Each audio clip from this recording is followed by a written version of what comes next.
ආයුබෝවන් කියලා පිළිගන්නවා මගේ YouTube නාලිකාවට. මේ වෙනකොට සමාජ මාධ්‍ය වැඩිහරියම කතා වෙන්නේ තෙල් ගැන. අපි ඒ තෙල් ගැන කතා වෙන අතරේ එකටම හලෙමු khනිජ තෙල් නීතිගත සංස්ථාව පැත්තෙන් ඇහෙන්නේ මොකද්ද කියලා. මම පොඩක් ක්‍රෝස් වෙලා ඉන්නවා. ඔයාලා අහගන්න මේ කතාව.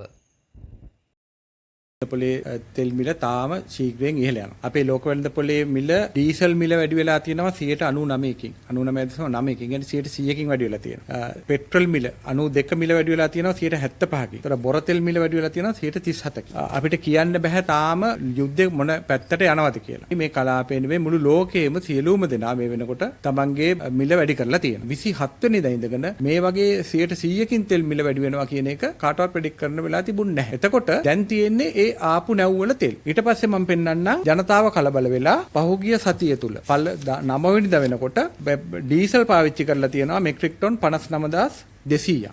92 පෙට්‍රල් පාවිච්චි කරලා තියෙනවා 47500ක්. මේ තියෙන්නේ සාමාන්‍යයෙන් අපේ යන ඇවරේජ් එක. මෙන්න මෙච්චර උඩින් තමයි පහුගිය සතියේ පෙට්‍රල් ඩීසල් ජනතාව පාවිච්චි කරලා තියෙන්නේ. ඒ කියන්නේ මේ තෙල් ටික ඔක්කොම ඇත්තටම ගත්තොත් මේ මාසේ මැද්ද වෙනකන් යන්න තිබිච්ච තෙල් ටික දැන් ආපහු තියෙන්නේ ජනතාවගේ. ඇත්තටම ගත්තොත් අඩුවට ගෙන ආපු තෙල් ටික දැන් ඉවරයි. දැන් අපිට පළවෙනි දණයක් ආවා, හත්වෙනි දණයක් ආවා. ඒ තෙල් තමයි දැන් අපිට දෙන්න වෙලේ. අනිවාර්යයෙන්ම මේ දැන් ඉෂුව වෙන තෙල් වල ගණන් අනිවාර්යයෙන්ම වැඩි. තෙල් මිල මේ විදිහට වැඩි වීම සාමාන්‍ය තත්ත්වයක් නෙවෙයි අසාමාන්‍ය තත්ත්වයක්. ඉතින් ඒ අසාමාන්‍ය තත්ත්වයට ප්‍රායෝගිකව අපිට මුහුණ දෙන්න වෙලා තියෙනවා. ඕක තමයි ඇත්ත සංසිද්ධිය. ඉරානයේ ඊශ්‍රායලයේ දෙගොල්ලම තෙල් සංචිත වලට ගහන්න පටන් අරන් තියෙනවා. රිෆයිනරිස් වලට ගහන්න පටන් අරන් තියෙනවා. එතකොට මේ තෙල් සංචිත කොතනින් අවසන් වෙනවද කියලා දන්නේ නැහැ. එතකොට වෙන රටවල් වගේම අපිත් සාමූහිකව මේ ප්‍රශ්නයට මුහුණ දෙන්න එකතු වෙන්න ඕනේ.